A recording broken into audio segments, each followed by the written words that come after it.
एक, आधुनिक भारत इतिहास के स्रोत। अतीत का अध्ययन केवल तभी किया जा सकता है जब उससे संबंधित जानकारियों के कुछ स्रोत उपलब्ध हों। इतिहास के अध्ययन के लिए अभिलेख, स्थापत्यकला तथा साहित्यिक कार्य कुछ महत्वपूर्ण स्रोत हैं, जिनमें कथा साहित्यों, मौखिक कहावतों और चित्रकलाओं के अलावा संस्मरण, जीवनियां और यात्रा वृत्तांत शामिल हैं। पुरालेखीय सामग्री। आधुनिक भारत के इतिहास के निर्माण में राजकीय अभिलेखों विभिन्न स्तरों पर सरकारी अभिकरणों के दस्तावेजों को सर्वोच्च प्राथमिकता दिए जाने की आवश्यकता है। पुरालेखीय सामग्री ऐसे दस्तावेज हैं जिन्हें कोई संगठन, लोक प्राधिकारी, संस्था, व्यवसाय या परिवार अपने कार्यों के दौरान तैयार करता है, जिन्हें ऐतिहासिक अनुसंधान या भविष्य के कार्यों के नियोजन के तौर पर सुरक्षित रखा जाता है। ईस्ट इंडिया कंपनी के अभिलेखों ने 1600-1857 की कालावधि के दौरान की व्यापारिक दशाओं का विस्तृत वर्णन प्रदान किया, जिसके लिए एक प्रकार के प्रशासन की आवश्यकता थी जो पूरी तरह कागजों पर था।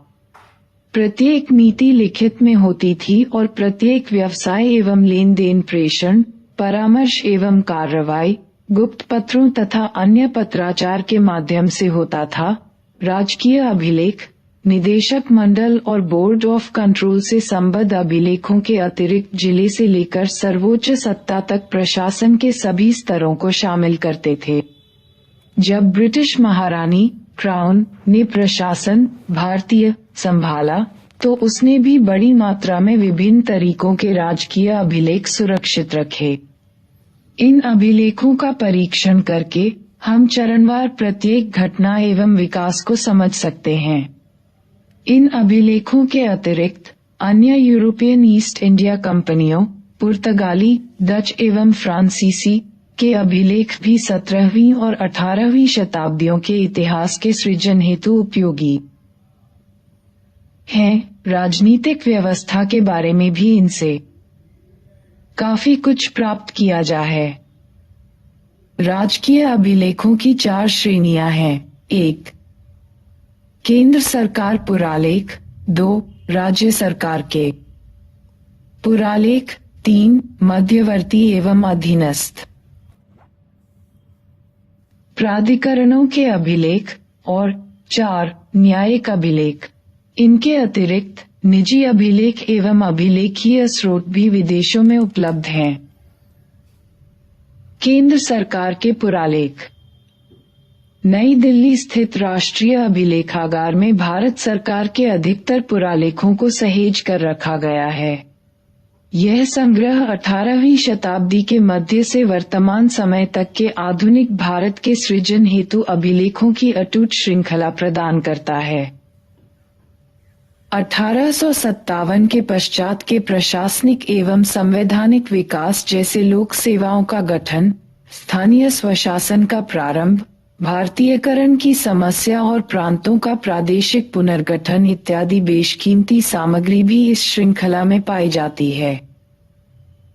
1767 में बंगाल के प्रथम सर्वेयर जनरल के रूप में जेम्स रेनल की नियुक्ति के साथ भारत के अनजान क्षेत्रों एवं इसके सीमा क्षेत्रों का वैज्ञानिक रूप से मानचित्रण शुरू हुआ। रिफॉर्म कार्यालय के अभिलेख भारत में 1920-1937 के दौरान हुए संवैधानिक विकास के विश्लेषणात्मक अध्ययन के लिए बेहद उपयोगी हैं। राज्य सरकारों के पुरालेख।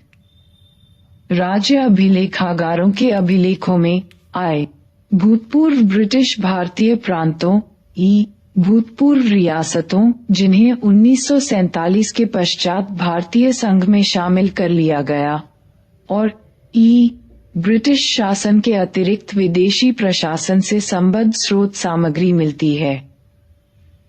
पुणे के अभिलेख कार्यालय में पेशवा दफ्तर नामक एक अन्य ब्रिटिश पूर्व महत्वपूर्ण पुरालेख है।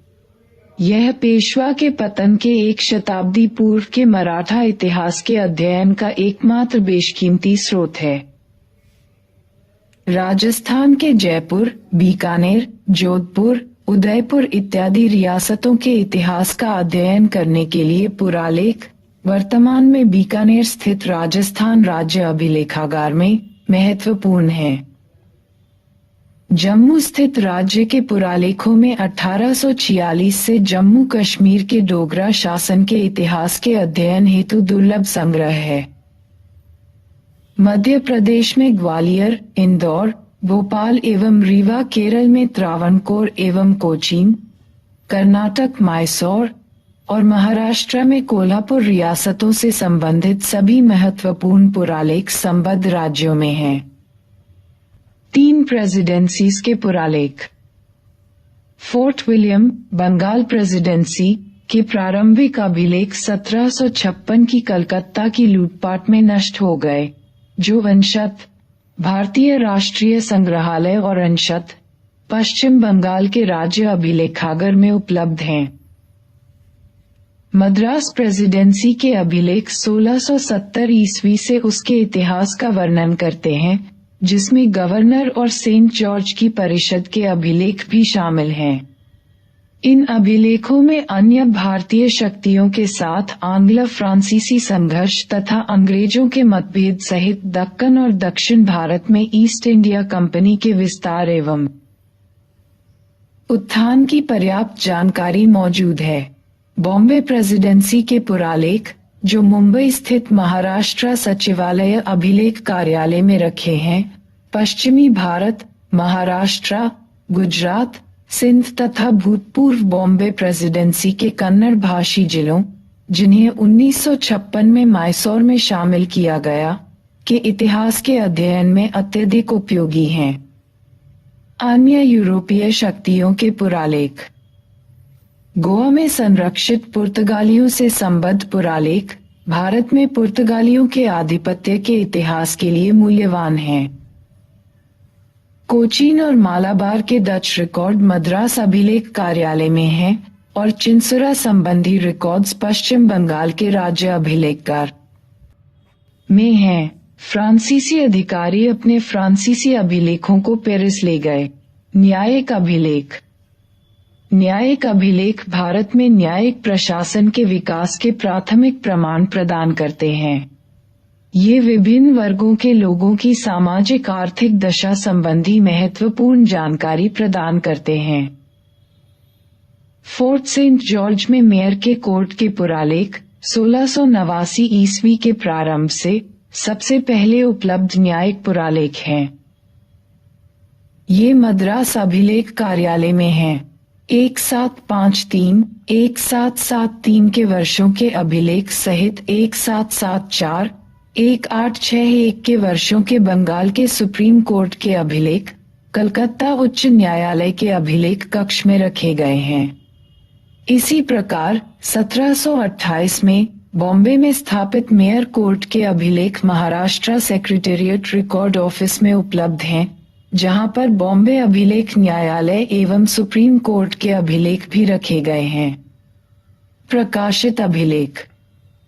संसदीय पत्र अत्यधिक महत्वपूर्ण पुरालेखीय प्रकाशन होते हैं, जिनमें क्राउन के अधीन ईस्ट इंडिया कंपनी और भारत सरकार के अभिलेख शामिल हैं। भारतीय एवं प्रांतीय विधानमंडलों की कार्यवाहियां केंद्रीय एवं प्रांतीय सरकारों द्वारा प्रकाशित गजट और समय समय पर जारी विधियों एवं विनियमों के संग्रह भी ऐतिहासिक शोध हेतु उपयोगी सामग्री हैं। निजी पुरालेख।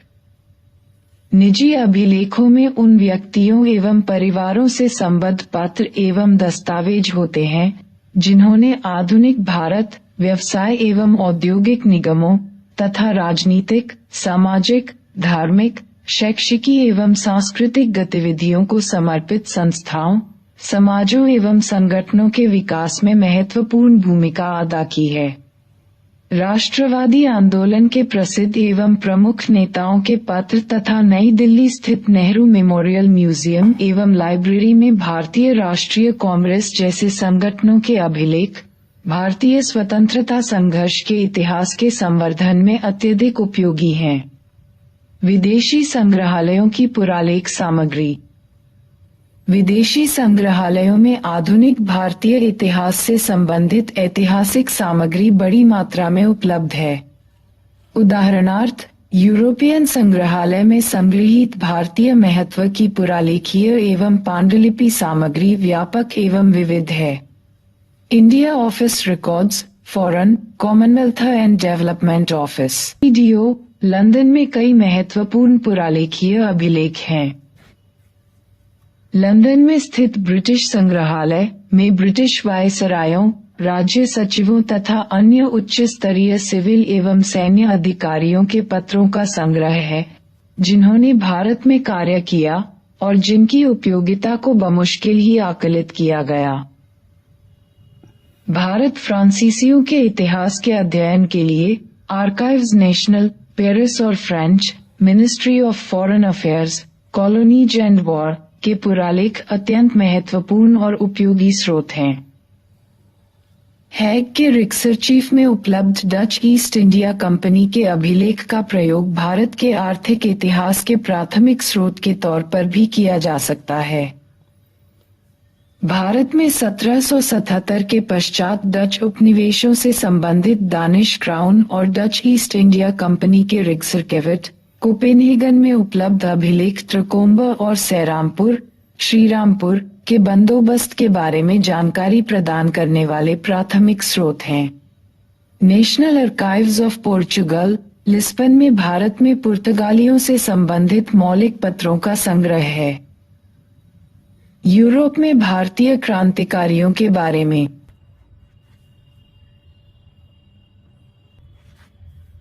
उपयोगी सूचना या जानकारी जर्मनी फॉरेन ऑफिस के अभिलेखों में है और संयुक्त राज्य अमेरिका में भारतीय क्रांतिकारियों से संबंधित जानकारी अमेरिका के स्टेट डिपार्टमेंट और जस्टिस डिपार्टमेंट के पुरालेखों में उपलब्ध है। आधुनिक भारतीय इतिहास के 1947 से पूर्व पुरालेखीय स्रोत अब पाकिस्तान में अवस्थित हैं। इन अभिलेखों में महत्वपूर्ण संग्रह लाहौर के वेस्ट पाकिस्तान रिकॉर्ड ऑफिस में है, जिनमें 1894 के पंजाब सरकार के अभिलेखों के अतिरिक्त 1804, 1857 के दिल्ली रेजिडेंसी और विभिन्न राजनीतिक अभिकरणों के अभिलेख शामिल हैं। पेशावर स्थित अभिलेख कार्यालय में 1849, 1900 के बीच पेशावर के कमिश्नर के अभिलेख और 1901 से उत्तर पश्चिम सीमा के प्रांतों के अभिलेख उपलब्ध हैं। जीवनी साहित्य, संस्मरण एवं यात्रा वृतांत। कई यात्रियों, व्यापारियों, धर्म प्रचारकों, मिशनरी एवं लोकसेवकों, सिविल सर्वेंट, जो इन शताब्दियों के दौरान भारत आए, ने देश के विभिन्न हिस्सों के अपने अनुभवों और प्रभावों को लेखबद्ध किया। इन वृत्तांतों ने आधुनिक भारतीय इतिहास के अध्ययन हेतु बेहद उपयोगी स्रोत का कार्य किया है। इन लेखकों के समूह में सर्वप्रथम मिशनरीज, ईसाई धर्म प्रचारक आते हैं। सर जॉन शोर और चार्ल्स ग्रांट, दोनों ने बंगाल में लंबी सेवाएं प्रदान की, ने ईसाई धर्म प्रचारकों, मिशनरीज एवं उनकी गतिविधियों का पुरजोर समर्थन किया। जॉर्ज फोस्टर के यात्रा वृत्तांत ने उत्तरी भारत की राजनीतिक दशाओं के बारे में जानकारी प्रदान की। बेंजामिन हेन के 1814 में प्रकाशित several tours through various parts of the peninsula journal ने उस समय के दौरान प्रायद्वीप के आर्थिक उत्पादों पर बेहतरीन जानकारी प्रदान की। 1831 में प्रकाशित जेम्स बंस की भुज की चिकित्सकीय स्थलाकृति पर टिप्पणी और visit to the court of Sindh के लेखन ने कच्छ के इतिहास पर जानकारी प्रदान की। एलेक्जेंडर बंस का यात्रा वृत्तांत ट्रेवल्स इनटू बोखारा, भारत से काबुल की उसकी यात्रा का वर्णन है। इस यात्रा का राजनीतिक उद्देश्य यह पता लगाना था कि ईस्ट इंडिया कंपनी के लिए सिंधु क्षेत्र किस प्रकार लाभदायक रहेगा। CJC डेविडसन का 1843 में प्रकाशित diary of the travels and adventures in upper India, John Butler द्वारा 1855 में लिखा गया यात्रा वृत्तांत travels and adventures in the province of Assam during a residence of 14 years राज्य की पहाड़ी जनजातियों की प्रथाओं, आदतों एवं समाज का वर्णन है। W.H. स्लीमैन की journey through the kingdom of Awadh, Awadh की राजनीतिक और आर्थिक दशाओं को प्रतिबिंबित करती है। समाचार पत्र एवं पत्रिकाएं। भारत में समाचार पत्र प्रकाशित करने का प्रथम प्रयास अंग्रेजी ईस्ट इंडिया कंपनी के असंतुष्ट कर्मचारियों द्वारा किया गया, जो निजी व्यापार में कुरीतियों को उद्घाटित करना चाहते थे। जेम्स ऑगस्ट हिकी ने 1780 में बंगाल गजट या कलकत्ता जनरल एडवर्टाइजर नामक पहला समाचार पत्र प्रकाशित किया। The Calcutta gazette 1784, the Bengal journal 1785, the oriental magazine of Calcutta या Calcutta amusement 1785, the Calcutta chronicle 1786, the Madras courier 1788 और द बॉम्बे हेरल्ड 1789 जैसे कई अखबारों का प्रकाशन शुरू हो गया। 19वीं शताब्दी के कई प्रभावशाली समाचार पत्र सामने आए। जी. सुब्रमण्यम अय्यर के संपादकत्व में द हिंदू और स्वदेश मित्र, बाल गंगाधर तिलक के नेतृत्व में केसरी और महाराटा, सुरेंद्रनाथ बनर्जी के नेतृत्व में बंगाली, शिशिर कुमार घोष और मोतीलाल घोष के नेतृत्व में अमृत बाजार पत्रिका, गोपाल गणेश अगरकर के नेतृत्व में सुधारक N. सेन का इंडियन मिरर, दादाभाई नौरोजी का voice of India, J.P. Verma का एडवोकेट पंजाब में, ट्रिब्यून एवं अखबार आम बॉम्बे में, इंदु प्रकाश, ध्यान प्रकाश, कल एवं गुजराती बंगाल में, सोम प्रकाश, बंगनिवासी एवं साधारण। यह रोचक तथ्य है कि 1885 में गठित भारतीय राष्ट्रीय कांग्रेस के लगभग 1/3 संस्थापक पत्रकार थे। श्यामजी कृष्णवर्मा ने लंदन में इंडियन सोशियोलॉजिस्ट का प्रकाशन किया। मैडम बीकाजी कामा ने पेरिस से वंदे मातरम और वीरेंद्रनाथ चट्टोपाध्याय ने बर्लिन से तलवार प्रकाशित किया। वैंकूवर से तारकनाथ दास का हिंदुस्तान प्रकाशित हुआ। मौखिक प्रमाण। मौखिक इतिहास अलिखित स्रोतों की मदद से इतिहास के सृजन को संदर्भित करता है। उदाहरणार्थ, वैयक्तिक संस्मरण एक प्रकार का मौखिक स्रोत है। सृजनात्मक साहित्य। वास्तव में भारतीय रोमांटिक काव्य भारतीय स्वतंत्रता संघर्ष का मुखरित प्रतिनिधि था। में से कुछ प्रमुख थे उर्दू में मोहम्मद इकबाल 1876-1938, हिंदी में निराला 1897-1961, बांग्ला में काजी नजरुल इस्लाम 1899-1976, मराठी में केशवसुत 1866-1905, मलयालम में जी. शंकर कुरूप 1901-1978। प्रसिद्ध तमिल राष्ट्रवादी कवि सुब्रमण्यम भारती 1882-1921 भी इसी काल से संबंधित थे। 19वीं शताब्दी के प्रथम महत्वपूर्ण लेखक बंकिम चंद्र चटर्जी 1838-94 प्रसिद्ध बंगाली उपन्यासकार थे। उनके उपन्यास अधिकतर ऐतिहासिक हैं और इनमें से आनंद मठ 1882 बेहद लोकप्रिय एवं प्रसिद्ध हुआ, विशेष रूप से इसके प्रभावशाली राष्ट्रीय गीत वंदे मातरम के लिए। इच्छाराम सूर्यराम देसाई, गुजराती साहित्यिक, उनका प्रथम उपन्यास हिंदाने ब्रिटानिया। सखाराम गणेश देउस्कर ने देश में स्वाधीनता की चेतना के जागरण के लिए 1904 में बांग्ला में देशकथा लिखी। गिरिजा देवी और रामतीर्थ थम्माल, जिन्होंने क्रमशः मोहन रजनी 1931 और द सिक्लिन मोसावलई 1936 उपन्यास लिखे। प्रेमचंद्र की उनकी उल्लेखनीय कृतियों में रंगभूमि 1924, गोदान 1936, सेवा सदन 1919, प्रेमाश्रम 1924 जैसे प्रमुख उपन्यास एवं कफन, पूस की रात। प्रेमचंद्र की उनकी उल्लेखनीय कृतियों में रंगभूमि 1924, गोदान 1936, सेवा सदन 1919, प्रेमाश्रम 1924 जैसे प्रमुख उपन्यास एवं कफन, पूस की रात, शतरंज के खिलाड़ी इत्यादि लघु कहानियां शामिल हैं।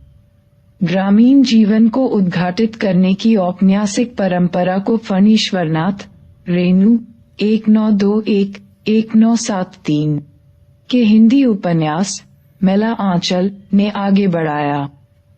इस दिशा में विभूतिभूषण बंदोपाध्याय 1899-1954 द्वारा रचित पौथेर पांचाली 1929, उड़िया में मोहंती का प्रजा, गुजराती में पन्नालाल पटेल का मैकलजीत, मराठी में भालचंद्र नमाडे का कोसला प्रमुख उपन्यास हैं। मुल्कराज आनंद एवं राजा राव जैसे एंग्लो इंडियन लेखकों के उपन्यास क्रमशः अनटचेबल 1935 और कंथापुरा 1938। R.K. नारायण की स्वामी एंड फ्रेंड्स 1935 भारत के अद्भुत लघु रूप को प्रस्तुत करती है। लघु कहानी लेखन के क्षेत्र में रविंद्रनाथ टैगोर एक प्रसिद्ध लेखक के रूप में उदित हुए। उनकी कहानियां, जिनमें पोस्टमास्टर 1891, काबुलीवाला 1892 इत्यादि शामिल हैं।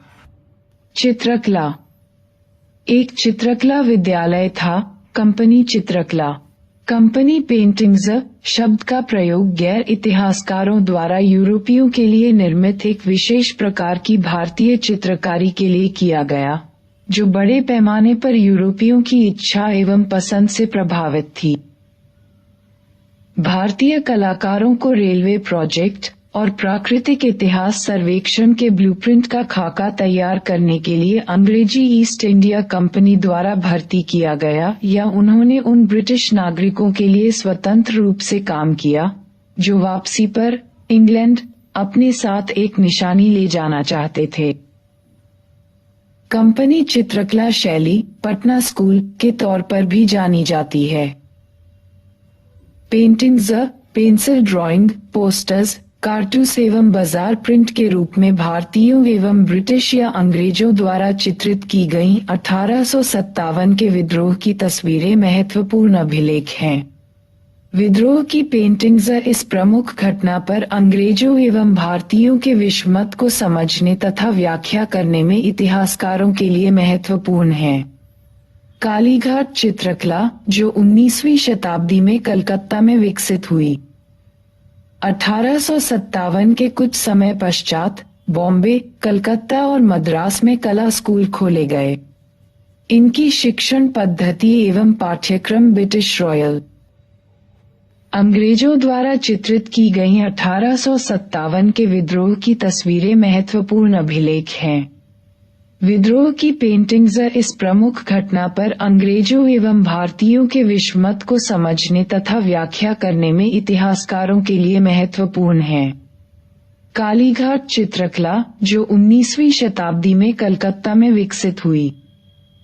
1857 के कुछ समय पश्चात बॉम्बे, कलकत्ता और मद्रास में कला स्कूल खोले गए। इनकी शिक्षण पद्धति एवं पाठ्यक्रम ब्रिटिश रॉयल अकेडमी पर आधारित थे। भारतीय विद्यार्थियों तैलीय रंगों, ऑयल पेंट को कैनवस पर और वाटर कलर को पेपर पर प्रयोग करने जैसी नवीन कला सामग्रियों को समझा। 19वीं शताब्दी के अंतिम दशक में सृजित नए प्रकार की भारतीय कला की प्रारंभिक प्रेरणा राष्ट्रवाद एवं देशभक्ति थी। इस नवीन कला आंदोलन ने अपना शुरुआती अभिप्रेरण उदीयमान राष्ट्रवाद से ग्रहण किया। नंदलाल बोस एवं राजा रवि वर्मा जैसे कलाकार इस कला के नवीन रूप के प्रतिनिधि थे।